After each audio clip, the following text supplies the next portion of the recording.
Hello दोस्तों, नमस्कार। जैसे कि आप लोग देख रहे हैं हमारे चैनल को, नए वीडियो के साथ हम दूसरे टॉपिक के साथ आए हैं।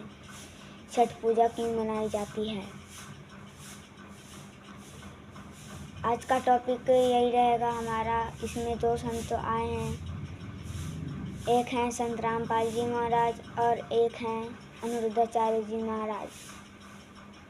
तो इन दोनों संतों के विचार जानकर आप पता लगा सकते हैं कि छठ पूजा मनाना चाहिए या नहीं। अब सुनिए अनिरुद्धाचार्य जी महाराज का विचार।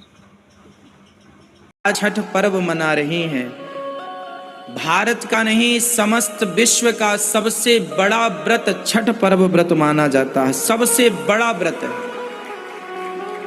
हर व्रत एक दिन का होता है, लेकिन छठ पर्व 3 दिन का होता है।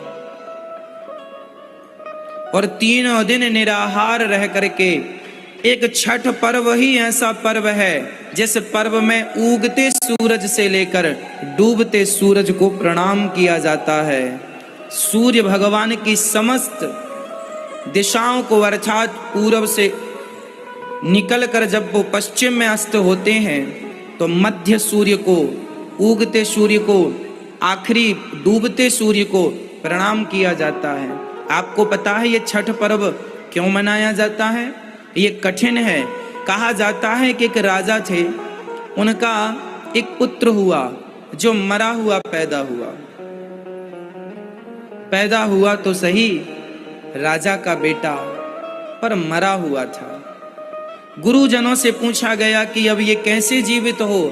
तब गुरुजी ने 3 दिन का व्रत बताया। यही कार्तिक का महीना था, यही शुक्ल पक्ष की षष्ठी थी, है ना। और कहा कि ये 3 दिन का व्रत कठोर है, यदि तुम श्रद्धा से करोगे तो छठी मैया की कृपा से आपको संतान की प्राप्ति होगी। पुत्र को वहीं सामने लिटाकर राजा रानी ने बड़ी श्रद्धा से छठी का पर्व पूरा किया। और सूर्य भगवान की आराधना इस व्रत में मानी जाती है। सूर्य आराधना की, जिसके कारण उनका 3 दिन में मरा हुआ पुत्र जीवित हो गया था। यह षष्ठी मैया की कृपा है। यह पुत्रों की दीर्घ आयु के लिए व्रत रखा जाता है। तब से यह व्रत किसके लिए रखा जाता है? पुत्रों की दीर्घ आयु के लिए, दीर्घ जीवी बने। देखो जरा, माँ बाप अपने बच्चों के लिए क्या क्या करते हैं। मेरा बेटा खूब लंबी आयु पाए, लेकिन माँ को कितना कष्ट होता है जब बेटे अपनी माँ को घर से निकाल देते हैं, अपमानित करते हैं। तो आप सभी भारतवासियों को, खासकर हमारे बिहार के भाइयों को, और जो भी इस व्रत को रखते हैं उन सभी भक्तों को, हृदय से आप सभी भक्तों को। और अब सुनिए संत रामपाल जी महाराज जी का विचार। त्योहारों की पावन भूमि भारतवर्ष, जहां हर उत्सव मानवता की भावनाओं से गहराई से जुड़ा है, इसी धरा पर एक ऐसा पर्व भी मनाया जाता है जो सूर्य और प्रकृति की उपासना के लिए विश्व प्रसिद्ध है। जी हां, हम बात कर रहे हैं छठ पूजा की, जिसे विशेषकर बिहार, उत्तर प्रदेश और उत्तर भारत के लोग आस्था का महापर्व मानते हैं। इस दौरान हर साल लाखों श्रद्धालु जलाशयों के किनारे खड़े होकर सूर्य को अर्घ्य देते हैं तथा जीवन में सुख समृद्धि, पुत्र प्राप्ति और सुखी जीवन की कामना करते हैं। दर्शकों, मान्यता ये भी है कि छठ के व्रत से संतान सुख की प्राप्ति होती है। इतना ही नहीं, इन 4 दिनों के पर्व में 36 घंटे का निर्जला व्रत रखा जाता है।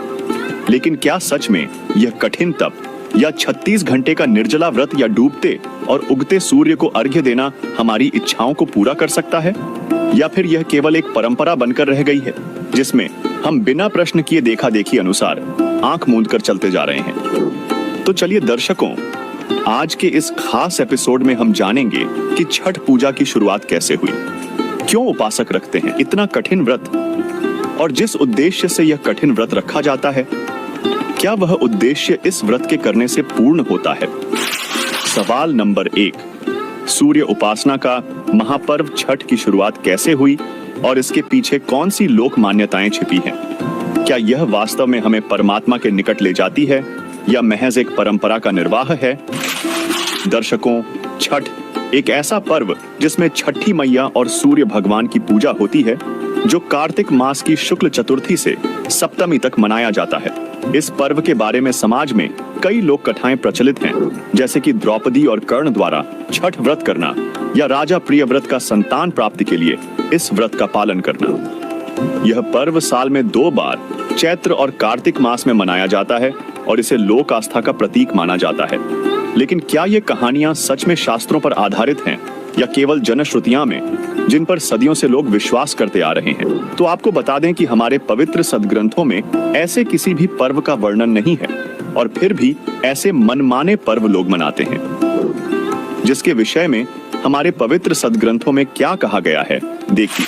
और गीता अध्याय नंबर 16 के श्लोक नंबर 23 में कहा कि शास्त्र विधि को त्याग कर जो मनमाना आचरण करते हैं, ये देखिएगा। गीता अध्याय नंबर 16 के श्लोक नंबर 23 में दिखाते हैं आपको, 23 और 24 में। गीता अध्याय नंबर 16 के श्लोक नंबर हम दिखाते हैं आपको 23 में।